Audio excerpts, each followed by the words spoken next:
All right. Well, everybody, welcome to our, it's not even weekly webinar anymore. We're doing these our bi-weekly Wednesday webinar series. And we're excited to be back at it after a couple of weeks off. It's been 2 weeks since we've done this last.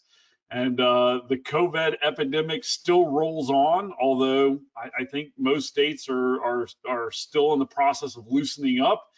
And so hopefully everybody is seeing a little bit of normalcy in life, even though I'm ready for some sports. I'm ready for a baseball game or something. I need to get something normal back in this world going besides the fact that I'm allowed to go to the grocery store. So today, let me introduce our guest here today. We have Willie Johnson from Berkeley County Sheriff's Office in West Virginia. Hello, Willie. How you doing, Ben? So it's taken me a little while to get Willie to commit to doing this, and I am excited to have you here today. We're hoping that we can share some information about your years of experience, but let's tell us a little bit about yourself. How long have you been with the sheriff's office? How did you get into evidence? Why don't you give us a rundown on those two things? Well, I've been here way too long, since 1984. And I got into evidence because we had an episode, I don't know, 10, 15 years ago where an officer was taking guns out of the evidence room. So they took him out and I got elected. I got voluntold. Yeah. So you've been involved with evidence for, did I hear that right? Like 15 years you've been involved with evidence to some degree. Yeah, I started out as the evidence officer here in the evidence room. Then I moved to the supervisor. Now I'm up in the admin and I'm just oversee everything. Okay, excellent. So, to get into a little bit about, some of your story, and you've shared a couple of different stories here with, with me today already. Let's start with you're in a new room. How long ago did you move into the room that you're in right now? We moved into this new building in 2014. Okay. And so you had all your evidence in the old building, and then this shift took place. Let's start with a little bit about, because I've really not gotten into this with anybody else. Did you have any particular design elements when you built that building, or was it like, hey, here's a room, we're going to throw some shelves on it, and there it is? When the contractors built this is an old store, Martin's Building store, and they just renovated the whole thing. And we got to keep some of the shelves that you can see in the background here. And I had the luxury of leaving all the evidence at the old location and come into this new location and setting all the shelves up, labels up with not a single piece of evidence in here. So I didn't have to worry about security or anything like that.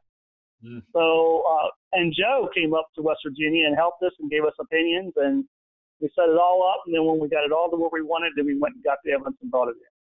I'm just curious because I can see, first of all, those are very tall shelves back there. There is definitely some, okay, I was just about to ask, how do you operate on that? But I see right behind your head, like right there was literally the stairs that you use to get up and down to the tops of those things. But I also see that there's not a lot up on those top shelves. Is that correct?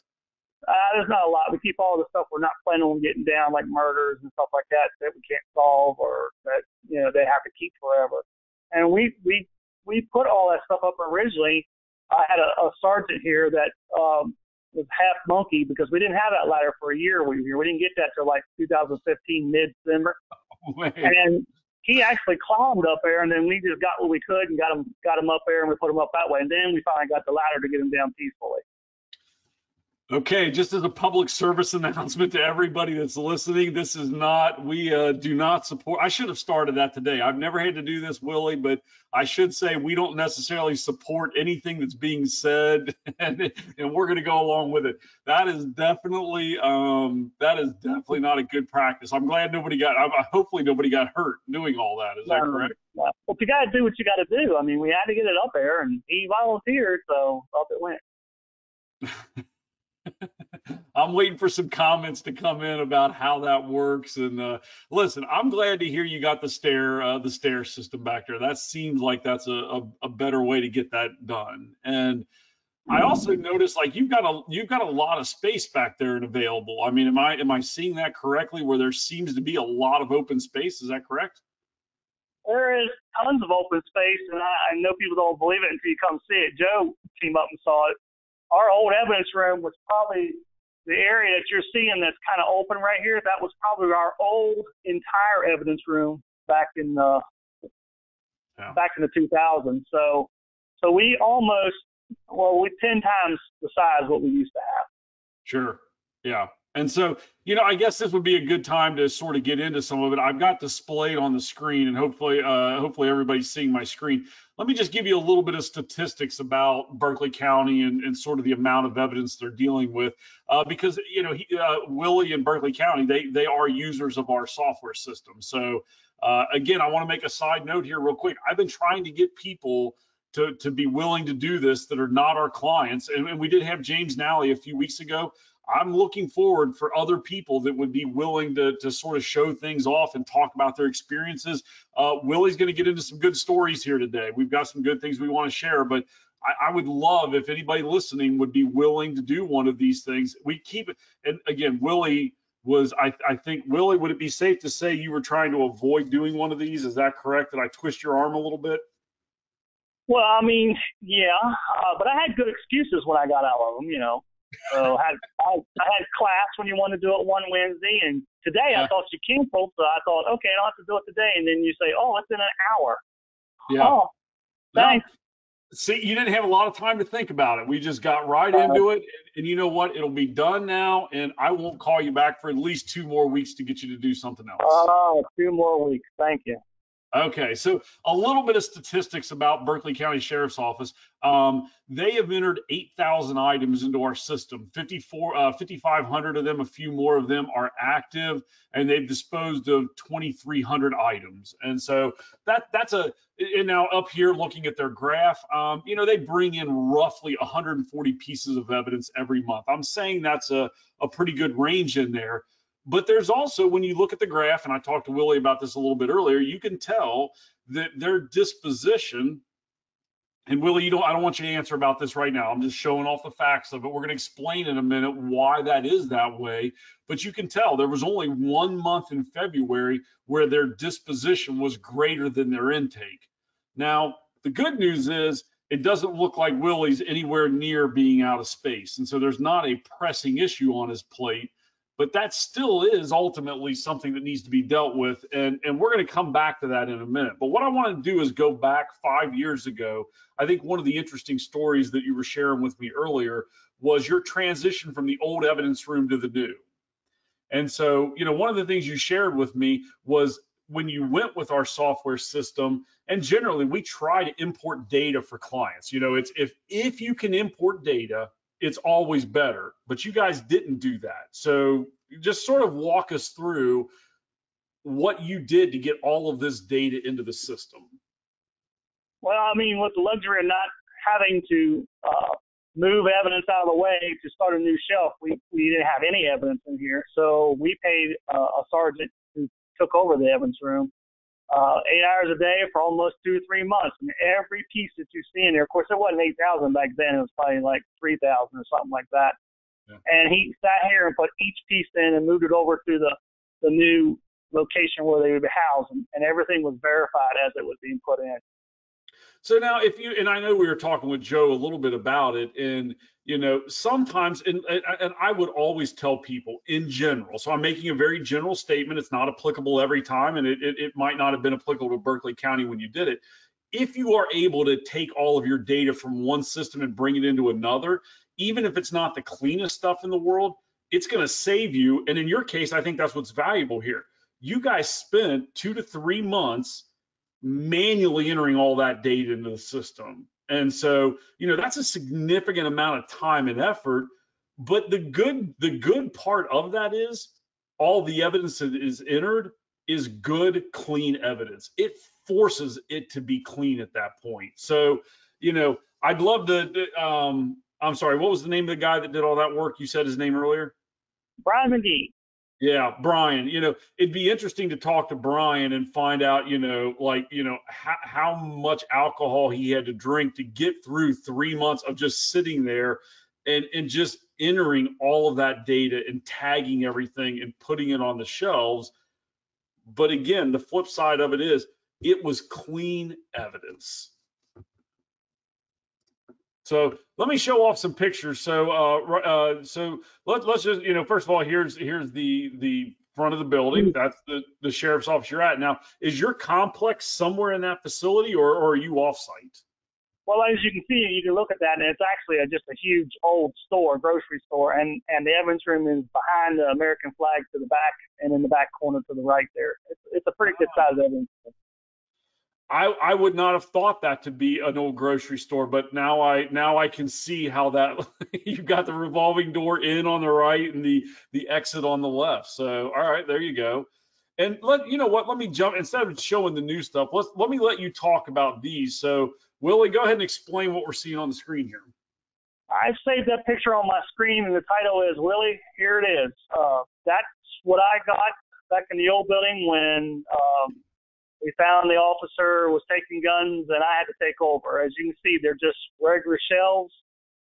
He's got labels on there that says officer's name. So if an officer was doing nothing, the shelf was pretty bare. But if the officer was producing, then that shelf was full, and the one beside it, and whoever else was good to go. So this was such a chaos that the evidence officer at the time would only give you a 5-day window if he could at least find your evidence. It was that bad. So now I do want to elaborate on that for just a moment that he said right there, and you may have missed it, but I do want to talk about that. Now, on our end, as far as our company is concerned, one of the more entertaining conversations that we can ever have is when we start talking about preferences for storing evidence. And one of these days, we are going to have a webinar that is literally dedicated to the different options where it comes to storing evidence. But I'm going to elaborate on something that I even think Sean Henderson will agree with. And Sean is out there and he may hop on here. I don't think he's going to disagree. The idea of storing evidence based on an officer's name, where one guy can be bringing in a lot and one cannot, that is a bad methodology for storing evidence. I'm certain it helps it. I don't know how often it comes up where it's like, okay, I need to see every piece of evidence brought in by that officer. And that may be a valid point as to why to do it that way. But the actual chaos that it creates where one person brings in a lot and the other brings in none, and all of a sudden, I cannot use the shelving space because that officer just hasn't brought in a lot. That's just a bad methodology for storing evidence. So my assumption is, Willie, in your new building, you did not employ that strategy. I did not. I had Joe give me some advice. We did everything in sections. We did everything chronological by case number. And if the computer was a shutdown right now, if the officer could tell me the case number and what type of item we're looking for, I could find it without even the computer being involved. Yeah. Okay. And there's validity to that. There is no doubt about it. And so, and you store, when you just said a moment ago, you store everything chronologically. That means within each section of your evidence room, you sort things by case number. Is that correct? That's correct. Okay. Say hi. That's Colleen. She's the sergeant here. Hi. Yep. Oh, excellent. I didn't. Yeah. Hi, Colleen. Colleen walked by. Excellent. Yeah. I was looking at hi, Colleen. How are you doing? Hi. Good. How are you? I guess she doesn't want to be on the screen. Did you get dedicated to this, Willie? She's just happy to smile and wave. She was the best looking guy on here. So. Hey, Willie, we already know that answer. She doesn't even have to say anything, although her laugh says it all. So yeah. Well, good. So listen, I'm glad to delve into that. Now, here's another really interesting picture. So this is your evidence station at your old evidence location. And what I find interesting is that your evidence is literally right there behind your desk, just under your feet. I'm literally sitting in the evidence room. They didn't have no special room for it. Colleen now has a room that's locked up separate from the evidence room, so she can be in her office and people can visit her without any security issues. But that's my desk, and off to the right of that screen is another wall of guns. I'm literally sitting in front of all the guns right there. Okay. My guess is somebody out there has probably dealt with that or seen that, and I don't know if Sean would have an opinion on storing it that way. It's in a secure facility, so I don't know that it would matter specifically, but my guess is going to be, did in that picture right there, how many people would have had access to that room? At that time, it would have been the sheriff, me, and my supervisor. It would have been 3 people. Okay. All right. Listen, that looks like, first of all, that looks like that would be hard to access those guns if you ever needed to get to them. So there's a lot about that picture that probably doesn't look great. And so we'll get into some of the newer stuff. But I don't remember the label of this picture, but I think it had something to do with bomb and, like just this is the cluster bomb that it was. Is that? That's one of the end caps. As you can see, the room is just as deep as you can imagine. I'm standing just on the inside of the door taking a picture of that wall, and It was pretty much square. It's all the bigger room I had. And evidence is just set on the shelf, and that's where it goes. So I don't know if you could see, but on the edges of the shelf, the officer who had it labeled. It could be like requested or something like that. He didn't even have them labeled as to what shelf or what was on the shelf. So it was like a mystery when you opened everything up to see what it was. Sure. Well, listen, we all have a past as far as what it looked like. And I mean, it's certainly going to be a lot nicer. And some people are dealing with this, like even today. And so it's going to be nice to let's roll into some of the new stuff. So, now, I mean, we saw your old firearm storage. It was behind your desk. And now you got everything. And what I find most interesting about this picture is there's more remnants of the grocery store, correct? I mean, those look like things that were left from the grocery store. Yes, they are. So we use the one wall of nothing but long guns. You see in the back that looks like boxes. That's all our small guns. And then the middle aisle is all our drugs and file cabinets. That's when we moved over. We've now recently gotten rid of the file cabinets and put more shelving units in the middle because the shelving units are from one side to the other, whereas this you can access one side. Excellent. All right. Let's roll on. And this is actually just to the left of where you're sitting, but that's what a larger picture of your current evidence room looks like. Is that correct? That's correct. The shelves on the left is the grocery shelves again, and the shelves in the back that are behind me now are from an IRS center that was shutting down. They gave us all those heavy shelves, racks. We put them up on there for heavy stuff. That's nice. Now I got to ask, because the one thing that stands out to me in that picture, there's a yellow bag hanging from the ceiling, and can you explain to me what that is? Yeah, that's a good old-fashioned facilities. Welcome to Berkeley County. We have a leak in the roof, and that's how they fixed it. They just catch the water in the bucket, and they'll say, we'll fix it next week. That was 4 months ago. I got you. That is, listen, sometimes you got to do what you got to do. And so I can see the hose running down, but since you were talking about moonshine earlier, I was sort of scared to step into it, that maybe that is that's your processing element there. That's moonshine I give to my friends. That's true. Anybody can drink right out of that bucket down there, right? If you're so willing to adventure and do that. All right, excellent. Well, hey, listen, again, you got to do what you got to do sometimes. And so there you go. All right, so what are we looking at here? Go back to the other picture real quick, if you don't mind. In the back corner, to the left of that yellow bag, in the very back corner is where this next picture is. This room is square, but then there was an addition shoot out from that. Go to the other picture. I got you. Yep. So this is our drugs and guns, and it's secured within the secured evidence room. Right.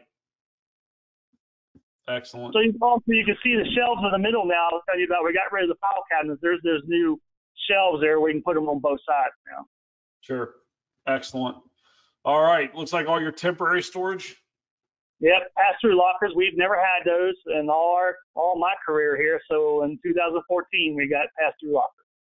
Now, I'm just curious, just to confirm, all of your officers are logging into our system and they're entering all of their evidence, and so is that happening that way? They are doing that, but we chose not to let them print the seal, the sticker. We had so many problems. So they're logging it in, putting it in, and then we're taking it out and putting the sticker on it. So how do they indicate? I mean, do they write anything on the package, or do they do anything to assist you, or do you literally go to the locker, you see an empty package, and you got to line it all up? Most officers will write on them or find a sticker of their own and put it on there. And we get some officers go the extra mile who will put it in and then print out a chain of custody form, put it in there with it. It makes it kind of obvious it belongs to that.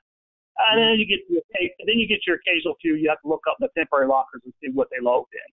Got it. Excellent. And I'm just curious, since we're here, what were some of the problems you were having with them labeling their own evidence? And I'm sure there are people that would agree with that. And I'm just, what were some of the things you were running into?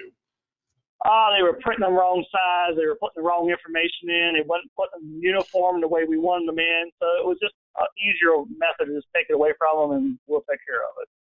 Okay. Excellent. And you're not processing so much evidence in a given month that I would think that would really slow you down. But there is a reality that that does take you a little bit of time. And so, that's okay. I'm with you.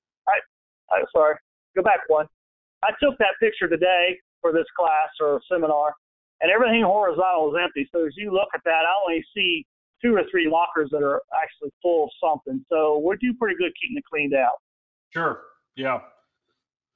Excellent. Now that was, actually, I'll come back to that statement in just a minute. So this looks like your processing area. Yeah. Across the hall from those lockers is a room that is secured, but it's secured in general for police officers. We just don't want it the public walks through. We don't want them to have, and they can go in and they can process it. They want paper, plastic, all that stuff. And then when they're done, they just walk across the hall and drop it in the locker. Sure. Absolutely. Okay. And here. We have the luxury of having a huge vehicle evidence bay. The officers love it. We had a little shed out back in the old building, and half the car was sticking out because the shed wasn't big enough for the entire car. And now you can pull the car in, shut the door, and we can process it at our leisure. And that's an old loading dock, correct? I mean, trucks would roll up to that thing, and that's what that was? Old loading dock that was covered up, housed over, or however you say the word, yeah. Yeah. Okay. Excellent. Enclosed. So what's interesting is everything I'm hearing you say. It seems like inheriting an old grocery store is an ideal scenario, at least for the evidence room, between all the shelving and the space and the height and the loading docks. I mean, it seems like an ideal scenario. It was. The only problem we had is that when the people were building the building, they used the evidence room because of the space to bring in all the material to decorate the interior. So the evidence room, when Berkeley County came over to this building, we had to wait an additional 3 months with the evidence room because the evidence room wasn't securable because all the stuff was in there. So once that got out, then we moved over. Got it. Okay, good to know. All right, so we're back to our old picture. So what I want to do is you told me an interesting story earlier, and I really want to elaborate on this. We want to go back to this picture right here. So this is your gun room. And look, that looks very, very clean. But why don't you tell me the story about the missing guns and how you went about figuring that out. Well, we had an officer leave, and it's customary to do an entire inventory of everything when he leaves. That covers him, and it just gives us another inventory of showing all of our property. Mm-hmm. And in that inventory, we had a drug raid where there were 17 guns taken, but in the inventory, we were missing 3. They just didn't exist. And the evidence officer that left was very comfortable. I didn't have no doubt it was something stupid that he or I did. I could have done it too. And eventually, the new evidence officer, Colleen, we started doing an audit every month. And every time we did, we made sure guns was on the audit. We checked guns. And eventually figured it out. We have a tight budget here. Let me back you up real quick. Let me elaborate. I got a couple things I want to throw in there. Number one, you're telling me every month you do an audit on something, and every month you're auditing your guns, is what you're telling me. You do a full-blown inventory on all your guns every month.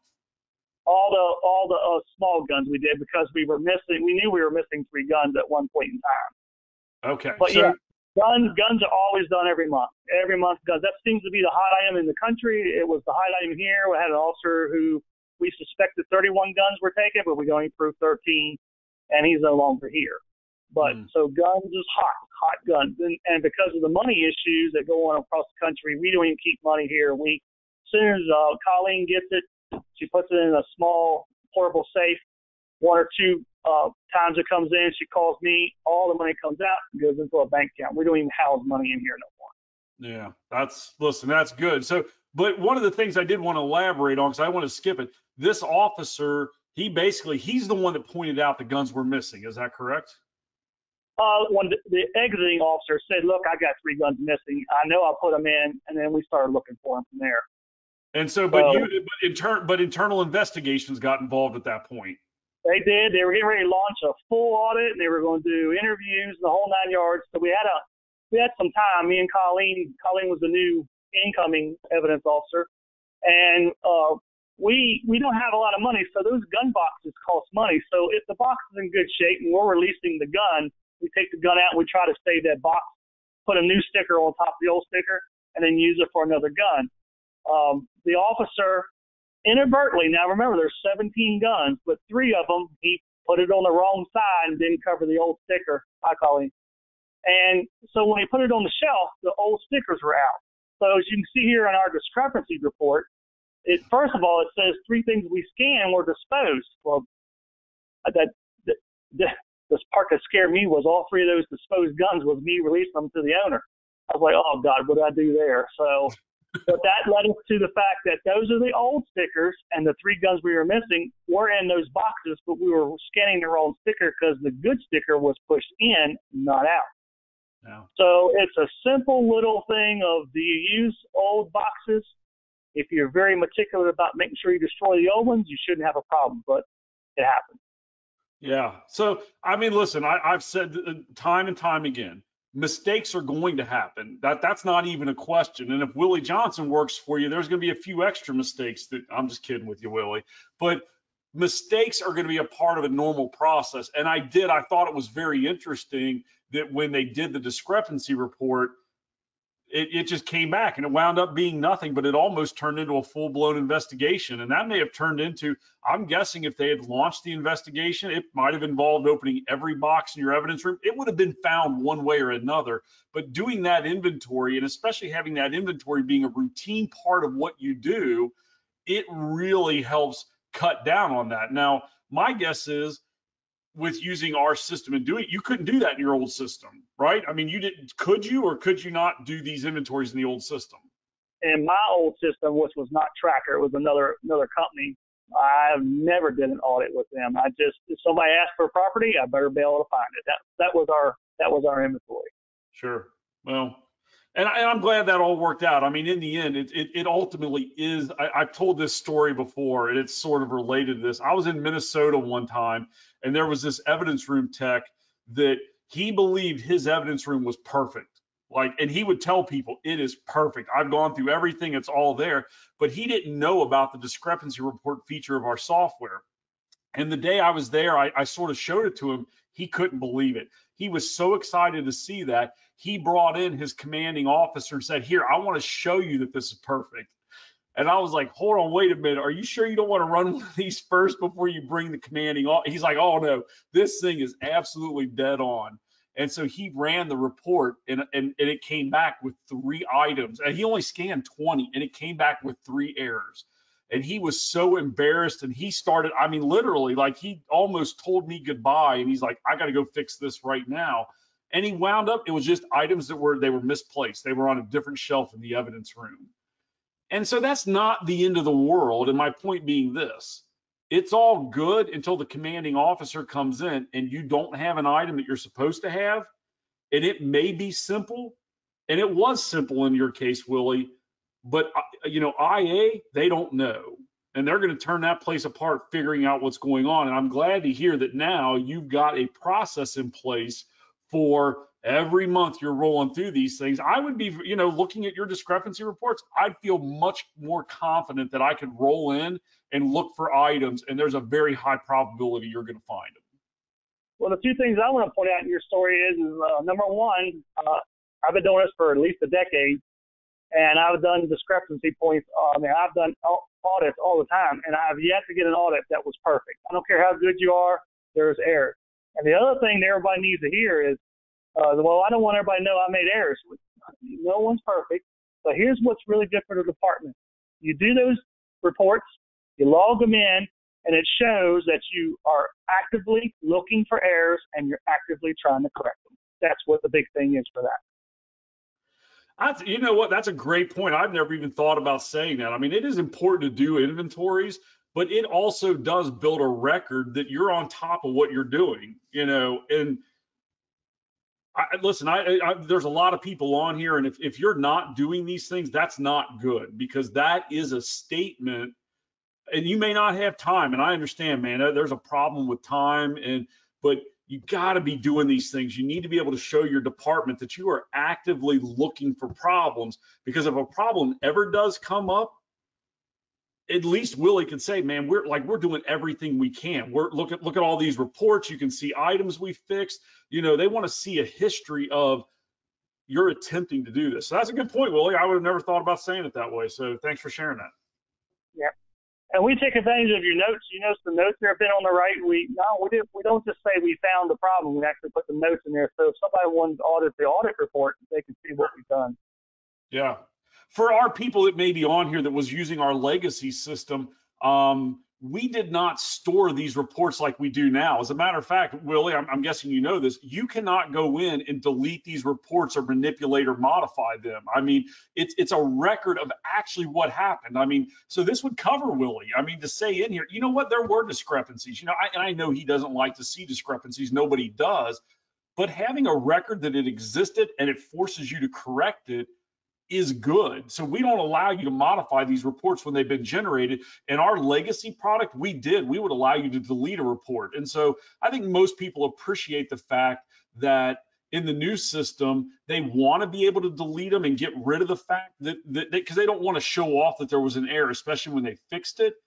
But to me, errors are a normal part of life, and showing that you found them and you corrected them, that's a much bigger statement than here's report after report that was perfect, because there is no such thing as perfect. So good. That just means we figured out how to get past the system. That's all that means. And that's never good. That's exactly correct. And so, that's why we have unmodifiable chain of custody logs in this system, because that's another story I've shared where one of our agencies, literally there was a murder case that was taking place, and somebody made an innocent mistake, but because of the way it was allowed to be done, it just brought the system into question. And we do not want that. I would much rather say, you know what, there was an error, there was a problem, it has been resolved, it has been noted. That is much better than covering up that. And I know it's not covering up. I mean, somebody could certainly say, hey, I'm not covering anything up, I'm just fixing the problems, and I don't want the problems displayed. This is much better. I think I feel pretty good making that argument with anybody, that it's better to show the trail and to show the mistake and to show the fix than to have no problems listed at all. Good. Willie, I'm trying to think, is there anything else you want to share with people? By the way, everybody, we're coming down the home stretch of this. If you have questions, and I haven't had any questions come in, that may very well mean, Willie, that you're doing such a fantastic job that there are no questions coming in. But if anybody's got anything, now would be a good time to jump in. Do you have something you want to throw out? While we're waiting, to be fair, Colleen's doing all the work. I'm just monitoring and supervising. I don't know if y'all can see, it was nothing for me to maybe see a bug walk across the road, step on it. This floor, you could probably eat off this floor now. She cleans constantly in here. Okay. Listen, I appreciate you doing that, because that is important to note that there, probably in a lot of our cases, there's people that are doing the work, and, you're sitting here right now talking about it. But listen, you have what looks to be an impeccable evidence room. From everything I can see here right now, this looks like a well-run operation. So congratulations to Colleen and Willie. Good work to you to get everything moved over and set up. I mean, it looks really fantastic. It's been a lot of hard work, but we're pretty proud of it. Yep. Very good. Anybody in the area is welcome to stop by. Just ask for me. We'll give you a tour. Any evidence, people. So if I'm not mistaken, Berkeley County is in the northern part of Virginia. Is that correct? Well, Martinsburg is here in the West Virginia. This is the West Virginia side. We're over here in the eastern. We're between Virginia and Maryland, and we get a lot of traffic in and out. So we're right here right down 81. If y'all know where that's at, we go right through the heart of Martinsburg. So from Kentucky, when I drive from Kentucky to DC, I go up through Pennsylvania and then I cut down. Is that 81 that I'm taking down through you? There's kind of a couple ways to come down out of Pennsylvania to DC, but 81's the main drag up in there. Okay, I'll show it up here to everybody. So here is So you're in Martinsburg. So here we go. There's where you are inside of. That's not a really great. Yeah. So there's the borders right there. So Yeah. all right. We got Virginia to the south, Maryland to the north, and just past Maryland, Pennsylvania. So we get a lot of interesting groups and evidence in here. Wow. So I didn't realize you were. How far away are you from Frederick? And I asked that because generally Dana Kelly is in here. So Dana's with Frederick, Maryland, and she's always on these things. I see she's in here. So how far are you from Frederick? About 30 to 40 minutes, depending on which route you take, because you can see it's a little box there. You can go either way, north and down or south and across. And I've been to Frederick County's evidence room, and I highly recommend everybody to go to visit everybody's evidence room in the area because it gives you ideas. We picked up ideas from them when we were over there. Sure. Good. Well, listen, I'll speak. Dana Kelly's been on and has assisted in some of our very early webinars. I mean, that feels like forever ago we did those. But yeah, Frederick has a very good setup there, and so it's always good to show that off. They also have a lot of manpower over there too. Yeah. Well, one thing I will share, we just picked up a new client, and it's the largest one we've ever picked up, and it's Baltimore. And so I just want to give you an idea. You think you had a lot on your hands. Their legacy system that we're importing their data from, 2.7 million records. 50. Yeah, there are 55 million legacy chain of custody entries that we're looking at moving from one system to the other. So they don't have 2.7 million active items. I'm just saying, in of all the items entered in your system, you got 8,000. Can you imagine? I think they've got 10 people that work in their evidence room. So it is someday, I'll tell you what, someday down the road, we would love to have them on here and share their experiences going from what they did. But we're in the process of standing up Baltimore PD into our system right now, which is a really, really large implementation for sure. You don't want to go over and help them, Willie? Yeah. I tell you, my luxury, and everyone thinks I'm crazy, but you all got to remember, you see behind me all these shelves and all this evidence, but I got to set this room up with not one single piece of evidence in here. I didn't have to lock it up every night. We got it all set up the way we wanted, so that when we brought it over, it was simply hooking it in and putting it on the shelf. It was so much easier. And you know what? I'll throw out one thing to everybody that may be listening. If you ever deal with, maybe you don't have the luxury of doing that. One of the things I always recommend is that if you go through the process of converting to one system to another and you're trying to clean up within your existing room, clear out a couple of shelves and sort of mimic that process where you're moving evidence from what I would call dirty shelving into clean shelving. And so it's not as nice as what you're talking about, but that's certainly a way that you can pull that off and begin to segment your evidence from dirty to clean. And that's something that, we suggest to many people to do it that way. So Willie, I cannot believe it. I've not had one question come in. I'm starting to question the actual chat system working because nobody said a word earlier today when we were doing our. What? They don't like me. That's what it is. I need somebody out there just to say hello in the chat system. I mean, literally just type the words hello so I can make sure this works. Joe, you there? Is this thing working or not? Like, that's interesting. I'm seeing the same thing you are. Well, Willie said hello. So it's hey, Willie, do you have any questions? I got one vote. Yeah. So Willie, do you have any questions you'd like to ask of yourself? Maybe that's we'll go that route. All right. I'm not allowed to tell any stories about me and Joe then, right? Yeah, we won't do that. Yep. I gotta say, like, something's not right. I know Willie put it on there, but like something's not right with that chat system for sure. All right, I was told to check the window and all over again. I can't see. Okay, because I see hands going up, like I see in our chat window, like people are raising their hands, but I wonder if it's just not functional. So that's a real bummer for people not to be able to ask questions right now.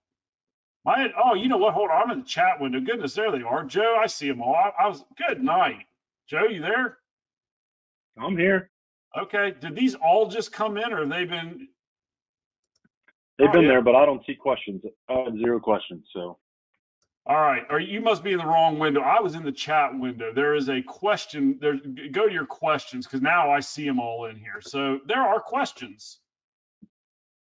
All right. So let me look through these and see. All right. I was trying to get away from now.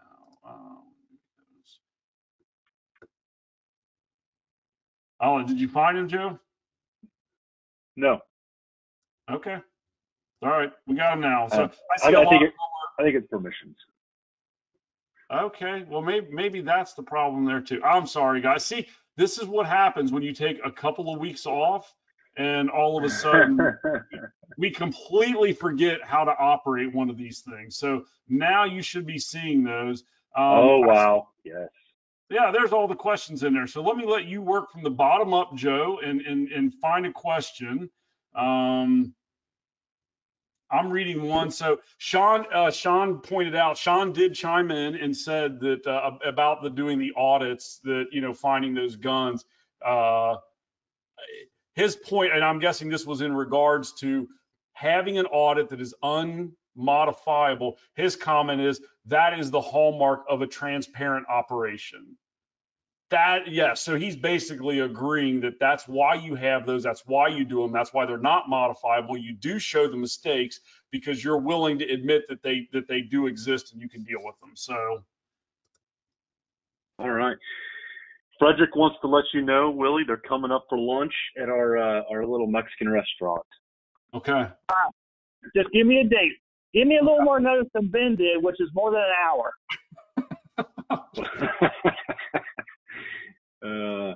Okay. I guess yeah, I do have a question in here. Do you have any suggestions for how to organize a new evidence room? Is there anything you would do differently if you had to do it again? I feel like Sean could go ahead. It's all yours, Willie. The only thing I can think of is we've added a couple sections we never thought of, and so I think the way I thought I was a disadvantage because everybody was over here and I was over at the other building, and I had to run back and forth. I thought this sucks, but it turned out to be a great advantage to me because I could move all this stuff where I wanted, labeled. Everything was labeled and ready to go. When I rolled in here and we started putting evidence in, it was just simply picking it up, putting it over there. So I wouldn't do anything differently. Yeah. Okay. Another question I see on here, and Joe, you can hop in anytime, but somebody said, are you destroying firearms, or how do you go about destroying your firearms? We have ATF assistance, so we take court orders only for destruction of firearms, and ATF will cut them up in little bitty pieces. We do return firearms if granted by the prosecutor, and a triple I run on every person the day they pick it up. We also had an issue a long time ago where we gave a gun to a 3-strike felon and had to go get the thing again. So now we do triple I's on everybody. I don't care if it's grandma walks in here, triple I. So that's good right there. Somebody did want to point out that somebody that works at Tracker Products deserves a raise, and I don't know how much they paid you for that, but they won't see that money back. So, all right. Yeah, I see. I do see James Nally. I see your comment in here about Baltimore. Yes, 2.7. I don't know that it's 2.7 million active items. I do want to point that out, but that's what we're importing, and I'm assuming there's a lot of disposed stuff in there. But the word 2.7 million takes on a whole, that's a whole new level right there for sure. That's definitely 2.621. Go ahead, Joe. Willie, want to know if your building has an alarm? Building is alarmed. It's a 2-key entry to get in. Colleen and me have the 2-key entry because sheriffs they need to be everywhere, and I need to have. So we allow the sheriff a key to get in, but he can't get in without that second entry passcode. That's just the door magnetizers to get in, and then we also have an alarm system and a passcode to get in there. Mm-hmm. By the way, for everybody, thank you for all these questions and hellos. I can't believe I was missing all of these. So hello to everybody out there. I think as I'm frantically trying to figure this out, everybody and their brother's typing in here. So I've got a mile-long list of questions to get through. And so I'm trying to figure out which are the ones in there that are the questions. Let me see. Yeah, I got the is your building alarmed? Somebody gave you props. Somebody said, great job cleaning up the evidence room. That was Tina Arcaro. I don't know where Tina's from, but all right. That was Colleen. That was Colleen. She gets credit for that. There you go. All right. Excellent. By the way, somebody pointed out, and listen, I'm a fan of this one. Somebody has convinced their command staff on our software simply based on the discrepancy reports alone. You know, those things are of huge value for sure. Now, I would say, let me throw that out to Brian. Brian, who posted that on, are you guys using our new mobile app to do those discrepancy reports? Or are you still doing them within the web UI? So, Brian, if you want to respond back, I'll look for that. Joe, I think I've gone through all of these. Willie, when you moved everything from the old system, did you bring over the reports as well? We had it all on a laptop, and we kept it for a while up there on the shelf. The IT finally come and got that thing. It was so obsolete. We couldn't even get in it no more. So we just relied on Tracker. Gotcha. There you go. I think that's it. I think we are mostly caught up. Yep. Yes. Brian says yes. One of the employees is using the mobile app. Got it. But now, is that something we can use then? Is that something Berkeley County can use? The mobile we'll app? charge you because you're special. Oh. Special ed. But how do we get? You just send me the information and get started on that.